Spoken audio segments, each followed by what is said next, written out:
Meus queridos, graça e paz, que Deus abençoe vocês. Hoje nós vamos iniciar uma série aqui muito especial, que é sobre orações não respondidas. Por quê? Que legal! Nós vamos ter aqui uma ou duas ministrações, no máximo 3, falando sobre alguns motivos pelos quais a Bíblia diz que as nossas orações não serão respondidas. Eu quero iniciar aqui lendo Tiago capítulo 4, verso 3, e que vai dizer assim: pedis e não recebeis, porque pedis mal para esbanjardes em vossos prazeres. Como é frustrante orar e não receber a resposta ao nosso clamor. Por que isso acontece? Por que muitas vezes nós somos marcados por esta realidade que tanto nos magoa, uma vez que há promessas na Bíblia que diz que tudo que nós pedirmos, crendo, nós receberemos. Tudo que a gente pedir, há algumas expressões bíblicas que diz: pede e recebereis. Tudo que pedir, você vai ter. Tudo que pedir em meu nome, eu vou fazer. Tudo que você pedir em meu nome, o Pai vai fazer. Então há muitas palavras que dizem sobre pedir e receber, e às vezes nós nos vemos vivendo uma situação frustrante de orar e de não ter resposta ao nosso clamor. Claro que o problema não está em Deus, o problema está em nós. Algo que precisamos mudar, algo que precisamos trabalhar, algo que precisamos desenvolver como pessoa, como inteligência emocional, como servos de Deus. Precisamos trabalhar isso. E eu queria então compartilhar com vocês hoje pelo menos 3 impedimentos à resposta às nossas orações. Pelo menos 3 hoje. Na próxima semana nós vamos falar de mais 3, e na outra semana nós vamos falar de 3, para não ser cansativo, para que tenhamos um vídeo menor e que possa chamar a sua atenção. Primeira causa por que muitas orações não são respondidas. Primeira causa é pecados não perdoados. Gente, pecados só são perdoados quando são confessos. O pecado confesso é aquele que é fruto de um arrependimento.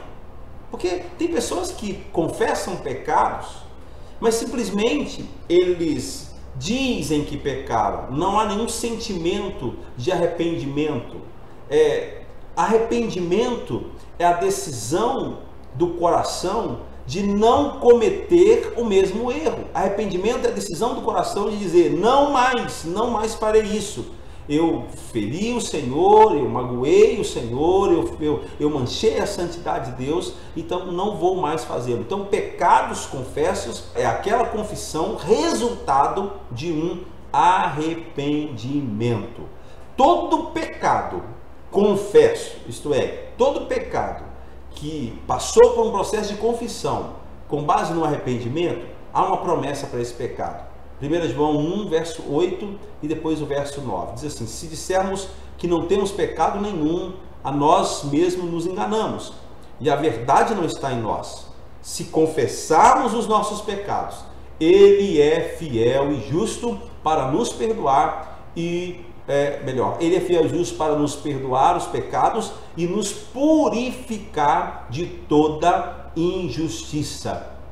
Há uma promessa de perdão dos pecados se houver confissão. Como eu disse, a verdadeira confissão não é apenas a declaração do pecado, mas o arrependimento do pecado. E aí talvez você fale assim: mas por que então que, se há pecados não confessos e não perdoados, Deus não vai atender as minhas orações? Porque isso também é um princípio. Tudo no reino de Deus passa por princípios. Se quebra princípios, perde a validade da promessa. Então, a Bíblia diz em Isaías 59, verso 1 e verso 2, diz o seguinte: eis que a mão do Senhor não está encolhida para que não possa salvar, nem surdo o seu ouvido para que não possa ouvir, mas as vossas iniquidades faz separação entre vós e o vosso Deus, e os vossos pecados encobrem o seu rosto de vós, para que não vos ouça. Então, o primeiro impedimento à resposta das orações é pecados não perdoados. Pecado, para ser perdoado, precisa ser confesso. E qual é a verdadeira confissão? É aquela que é fruto de arrependimento, conversão do coração.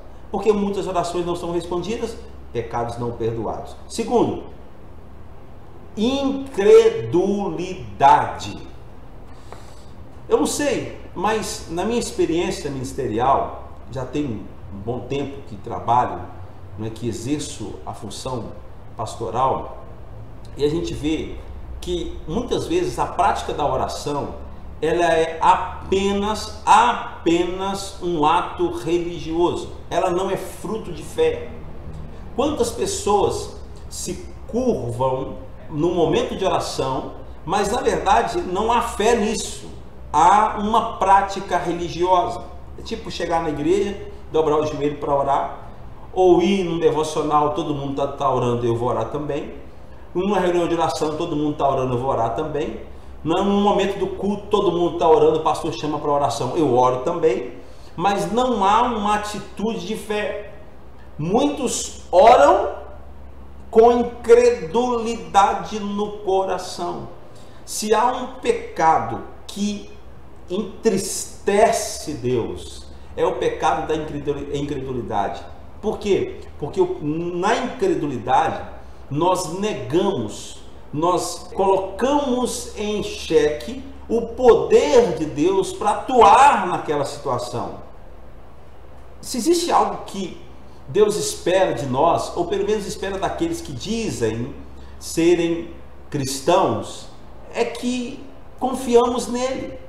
Por isso o escritor aos Hebreus no capítulo 11, verso 6, ele vai dizer que sem fé é impossível agradar a Deus, pois aqueles que dele se aproximam precisa crer que ele existe e que ele é galardoador daqueles que o buscam. Então, se eu colocar no meu coração, ter um tempo de oração, presta atenção nisso, eu colocar no coração, ter um tempo de oração, mas fazê-lo de forma incrédula, eu estou perdendo meu tempo e não serei ouvido, não serei. Então, o que é importante você pensar é, como eu tenho orado? Como que eu tenho buscado a Deus? A minha oração é apenas religiosa ou ela é fruto da minha fé? Tiago 1, no verso 6 e 7, diz algo muito interessante, diz assim: peça, porém, com fé, em nada duvidando, pois quem duvida é semelhante à onda do mar, impelida e agitada pelo vento. Não suponha esse homem que alcançará do Senhor alguma coisa. Presta atenção nisso. Se não há fé, não há resposta. Então, incredulidade é algo que impede de ter resposta das nossas orações. Por que muitas orações não são respondidas?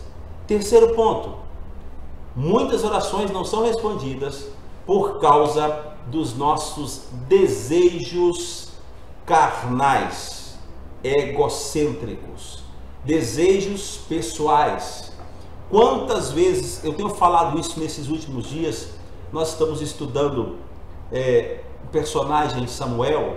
Para nós, como Igreja Batista do Balneário, é ano apostólico de Samuel, e Samuel é fruto de uma mudança de mentalidade de Ana.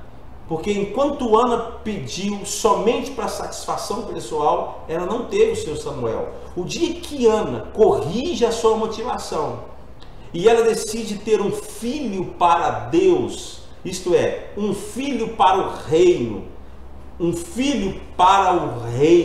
algo que não seria só para ela, mas que seria para o seu povo, que seria para o seu tempo, para a sua geração, ela teve a resposta. Irmãos, muitas vezes não somos atendidos nas nossas orações, porque, olha o que diz Tiago 4,3: pedes e não recebes, porque pedes mal, para esbanjardes em vossos prazeres. Muitas vezes optamos pela satisfação da nossa carne e não pelos desejos do Espírito. E levamos isso para a oração como se fosse algo normal. Meu irmão, precisamos, quando formos orar, pedir a Deus alguma coisa, precisamos entender e submeter todos os nossos desejos à vontade de Deus. Isto é, se for da vontade do Senhor, se for contribuir para o seu reino, nós teremos resposta das nossas orações. Se for simplesmente para satisfazer as nossas vontades e prazeres, se Deus não estiver envolvido nisso, se a vontade de Deus, se o reino de Deus não estiver envolvido nisso, Deus não tem compromisso em atender essa oração. Pensou nisso? Só recapitulando, os 3 primeiros passos ou pontos do porquê muitas vezes as nossas orações não são respondidas: pecados não perdoados, incredulidade e os nossos desejos carnais. Na próxima semana nós vamos passar mais alguns pontos ou impedimentos à resposta das nossas orações. Quero encorajar você a compartilhar esse vídeo, se inscrever no nosso canal, marque o sininho para que na próxima semana você receba novamente mais um vídeo nessa série, que serão basicamente 3 mensagens: orações não respondidas. Por quê? Que Deus em Cristo te abençoe e até a próxima semana.